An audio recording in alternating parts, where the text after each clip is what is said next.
Cricket உலகையே குலைநடுங்க வைத்த சூரியவன்சி, இதெல்லாம் எப்படி சாத்தியம்? கடைசி ஒரு பந்தில் வெற்றிக்கு தேவை 13 ரன்கள் என்ற போதும் எதிர்பாராத பயங்கர ட்விஸ்ட் கொடுத்த இந்திய இலங்கை அணி மோதிய 4வது T20 மேட்ச். வெற்றி பெற்றது இதில் எந்த அணி? முடிவில் காத்திருக்கும் ட்விஸ்ட், அதாவது இந்தியா மற்றும் இலங்கை அணிகளுக்கு எதிரான T20 கிரிக்கெட் தொடர் என்பது தற்போது பரபரப்பாக நடைபெற்று வருகிறது.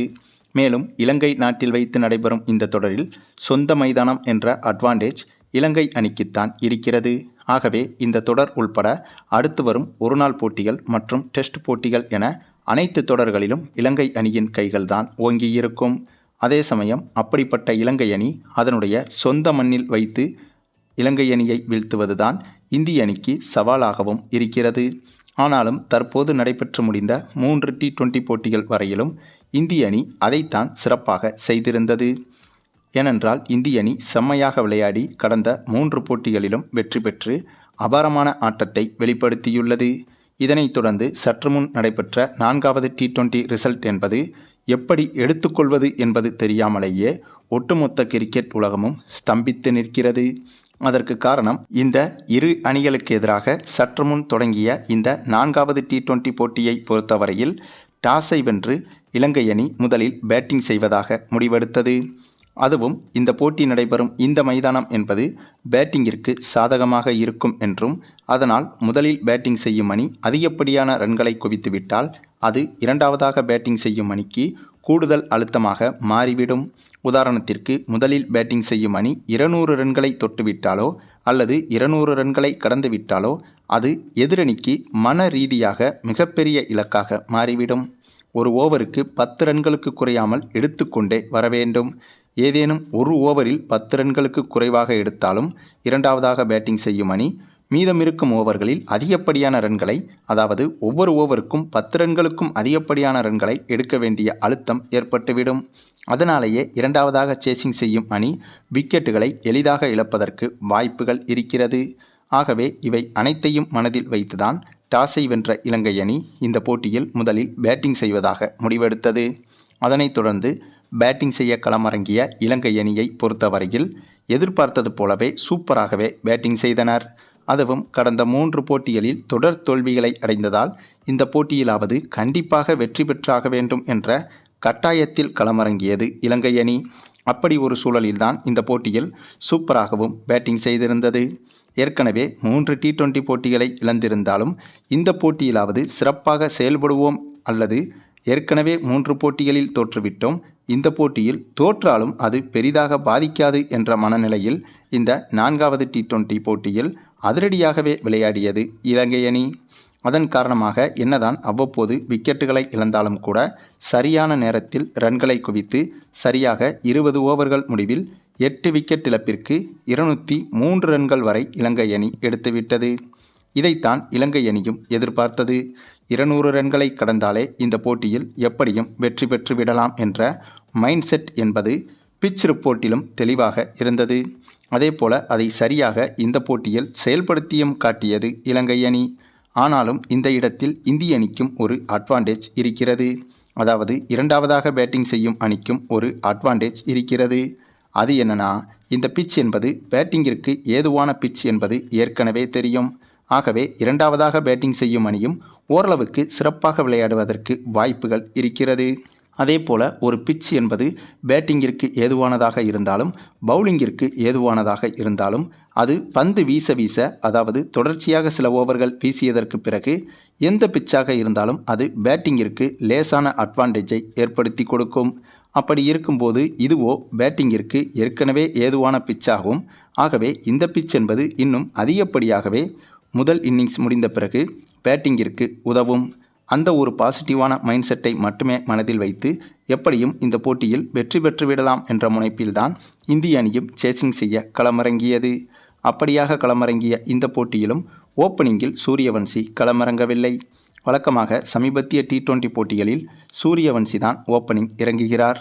அபிஷேக் சர்மாவும் சூரியவன்சியும் ஓப்பனிங் இறங்குவார்கள். ஆனால் இந்த போட்டியில் அபிஷேக் சர்மாவும் சஞ்சு சாம்சனும் ஓப்பனிங் இறங்கினார்கள். அது மட்டுமில்லாமல் இந்த போட்டியிலும் இசான் கிசான், ரிங்கு சிங் உள்ளிட்டவர்களுக்கு ஓய்வு கொடுக்கப்பட்டிருந்தது. ஆகவே இவ்வளவு பெரிய இலக்கை நோக்கி விளையாடும் போது அந்த பிரஷர் என்பது வெறும் 5 பேட்ஸ்மேன்கள் கையில் மட்டுமே தான் இருந்தது. அபிஷேக் சர்மா, சஞ்சு சாம்சன், திலக் வர்மா, ஸ்ரேயஸ் ஐயர், சூரியவன்சி உள்ளிட்ட இந்த 5 பேரை நம்பி மட்டுமே இருந்தது. இந்த சூழலில்தான் ஓப்பனிங் இறங்கிய அபிஷேக் சர்மாவும் சஞ்சு சாம்சனும் சிறப்பான தொடக்கத்தை கொடுப்பார்கள் என்று எதிர்பார்த்த போது இந்த போட்டியிலும் சஞ்சு சாம்சன் சொதப்பியிருந்தார். ஆனாலும் கூட 1 டவுன் இறங்கிய திலக் வர்மா அபிஷேக் சர்மாவோடு சேர்ந்து சூப்பரான பார்ட்னர்ஷிப்பை உருவாக்கி கொடுத்தனர். இந்த இருவருமே சூப்பராக பேட்டிங் செய்து கிட்டத்தட்ட 90 ரன்கள் வரை இந்திய அணி எடுத்துவிட்டது. அதற்கு பிறகு அபிஷேக் சர்மா ஒரு கட்டத்தில் விக்கெட்டை இழக்க அந்த சமயத்தில் ஸ்ரேயஸ் ஐயரும் களமிறங்கி ஓரளவுக்கு இவர்களும் சிறப்பான பேட்டிங்கை இங்கே வெளிப்படுத்தினார்கள்.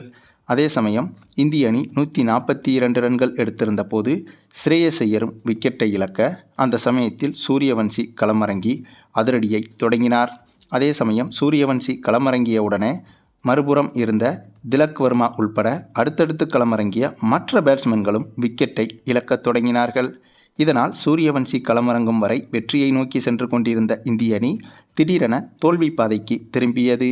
ஆனாலும் கடைசி நேரத்தில் சூப்பராக பேட்டிங் செய்து வந்த சூரியவன்சி மட்டுமே இந்த போட்டியை கடைசி ஓவர் வரை கொண்டு சென்று வெற்றிக்கு மிக அருகில் கொண்டு சென்று விட்டார்.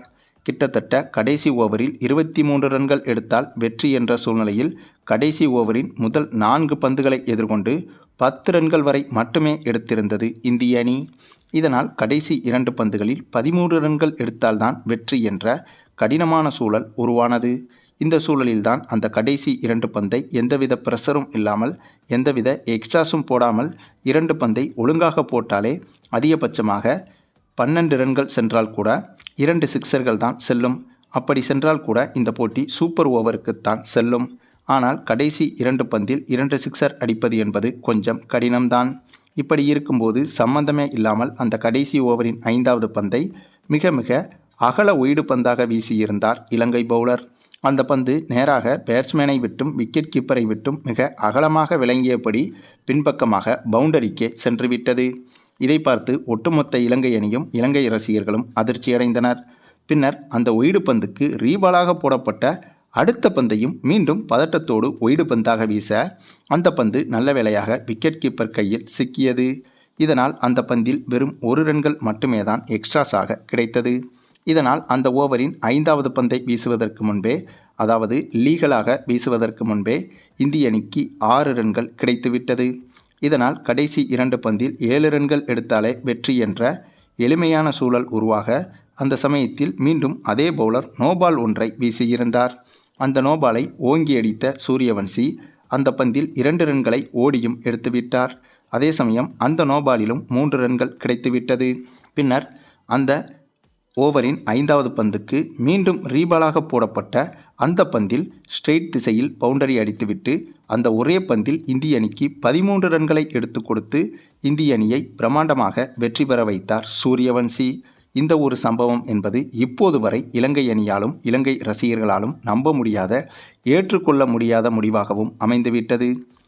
சரி, நீங்கள் சொல்லுங்கள், இந்திய அணியின் இந்த ஒரு அபாரமான வெற்றியை பற்றியும் குறிப்பாக சூரியவன்சியின் இத்தகைய தொடர்ச்சியான பெர்ஃபார்மன்ஸை பற்றியும் உங்களுடைய கருத்துக்களையும் கமெண்டில் தெரிவிங்க. மேலும் இந்த வீடியோ பிடிச்சிருந்தா லைக் பண்ணுங்கள், மற்ற அனைவருக்கும் ஷேர் பண்ணுங்கள், மறக்காமல் நம்ம சேனலை சப்ஸ்கிரைப் பண்ணுங்கள்.